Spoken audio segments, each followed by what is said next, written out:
Good morning. My name is Chris Adam with Youth Pledge for Employers. I'm delighted to be joined by Harry from Swarm Training CIC. Good morning, Harry. Good morning. How are we? Yes, I'm not too bad. Thank you. Yourself? Yeah, I'm very good. Thank you. Good. Thank you for giving me your time to talk to me this morning. And I guess my start of 10 question really has to be, can you tell me a little bit about Swarm Training and what it is you do?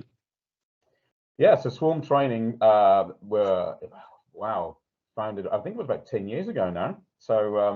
So it was founded as an apprenticeship training organization, which we still are. And we are the training arm of apprenticeships. So we cover about 29 courses, I think, now across mostly the business sector, from business admin through to team leader and leadership and management, those kind of areas, and everything in between. So we're a social enterprise. So, I don't like using the word not for profit because we like profit. We just use it in different ways. And our aim is to help people into their careers through apprenticeships, and also to increase and further their careers within organizations through perhaps upskilling or, finding new skills. That's amazing. It's never really easy to concisely say, what does your organization do? Well, if you get a question like that, and I think you've done that really well. And, you described, as I say, a lot of different arms of the organization there. Just in sort of a brief summary, what kind of roles and people do you have within the organization to facilitate all of those different arms? Well, I mean, widespread. And I think this is when we talk about organizations, and obviously if we were to tag ourselves, we're in the training world, really. And I think when people think of training, they think of tutors. Yes, of course, we have some fantastic tutors, but there's also all the backup. So, people in our administration team that deal with, right all the way through from marketing, right the way through to getting information on systems and contacting clients and contacting students. So there's that kind of sense. And as I mentioned, the marketing team, which is obviously a specialist area on its own.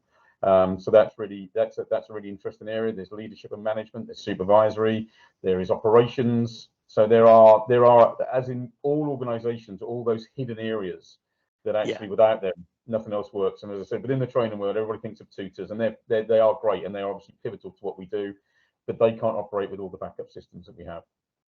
I love the term hidden areas there, and I completely agree with that. There are so many organisations that I've spoken to via these employer talks, and they suddenly tell me, well, we have these various teams here, we have these people doing this, and I'm like, I thought this job was all just this one person doing that one thing, not, as say, having these various groups to support them. And sort of being, as you say, sort of like a social enterprise and having training at the heart of what you do. If we look at your staff pool in general, I'm assuming there must be a sort of a common work philosophy of wanting to better themselves and better other people, and sort of grow at the heart of it. Would that be right?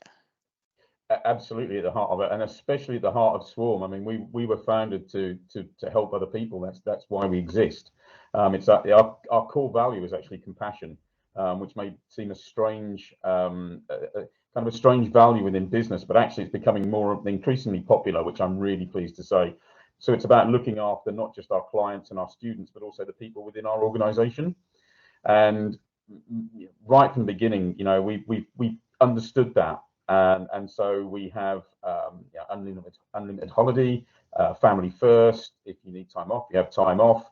All those areas, because actually with the people who work with us, they're the ones who work with our clients and work with our students. So if they're happy, contented, and want to work with us and understand what we're about, then obviously we give the quality of service that Swarm does give.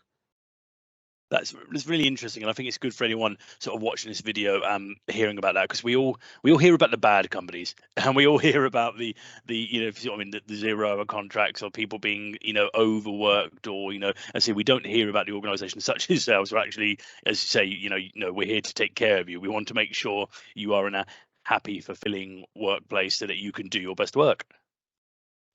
Yes, it's becoming increasingly popular, and I think it is becoming more and more noticeable that organisations such as Swarm, put their people first, and it can be a little bit rose-tinted glasses when you say that, but actually, if you live by that, and the thing is, you can say that, organisations can say this is what we do, but actually you need to live that, and that's really important when we attract people in to Swarm, because we attract certain people to us, and we have to make sure that they're a fit with Swarm. Because if they're a fit with us, we can do all the training with people who come in. but they need to fit with our ethos and our values. And I think if you get that right as an organization, or you look for an organization that has an ethos that matches yours, you're 95% of the way to having a really good career. That's really interesting and insightful to hear. And if we actually look at sort of within your organization, the people who do the trainings, if we look at the trainers there, and if we're looking at sort of the skills they have to utilize, if someone is viewing this video and they are sort of maybe interested in, as I say, some kind of career path in the field of sort of skills and training, what kind of sort of soft skills do they need to have? As you say, you can train people on things, but what kind of things can't you train them in? Oh, I love the word soft skills. I mean, Yeah. it's great, isn't it? Soft skills. They're the hardest skills you can possibly learn.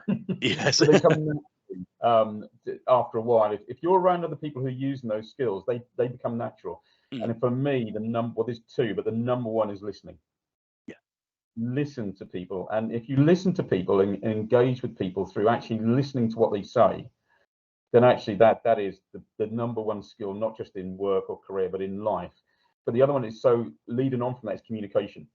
So it's all about how you communicate with everybody and learning how to do that. And with that becomes management of yourself, management of your time, how you just literally deal with the people that you are working with and as clients, and how you adjust that communication for different circumstances. But always the number one key skill is to listen. And building on that, and sort of a theoretical scenario, imagine we've got a young person wanting to apply to your organization, maybe, as I say, interested in this kind of career path.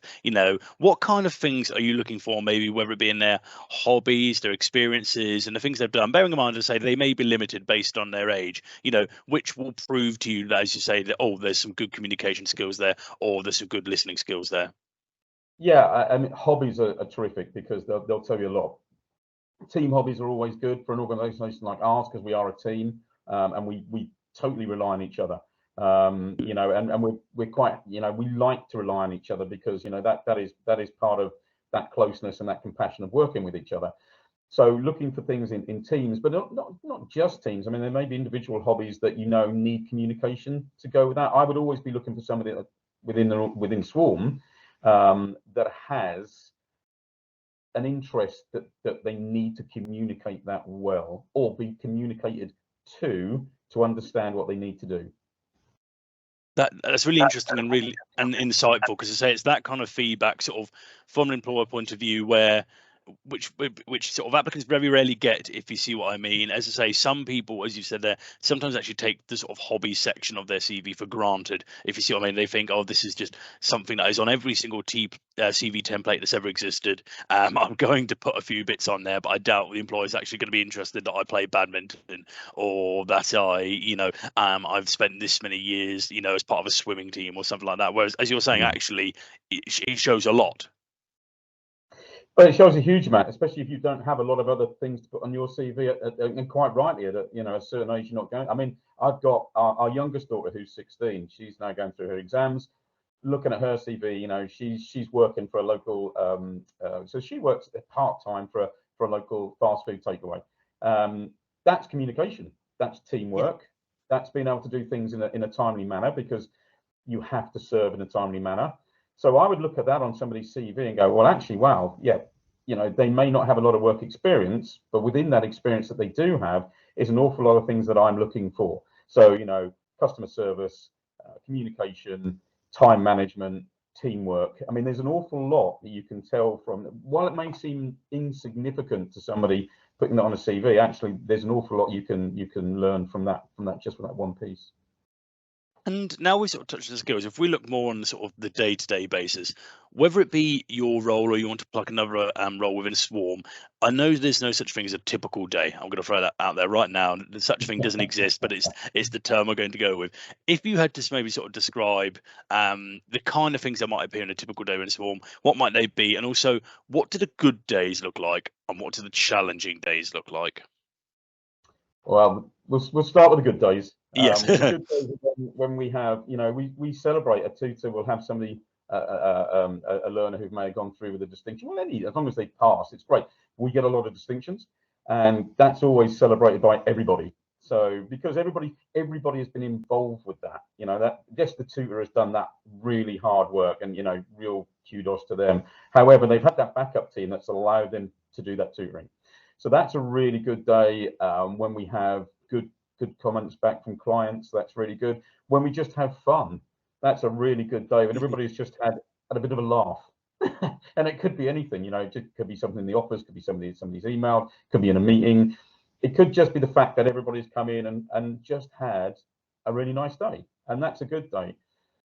And not quite so good day when maybe when we may have had one of our learners who've had some challenges, and a lot of those are not around apprenticeships. They're around other areas. Obviously, we can't discuss here, but they're, you know, those kind of challenges.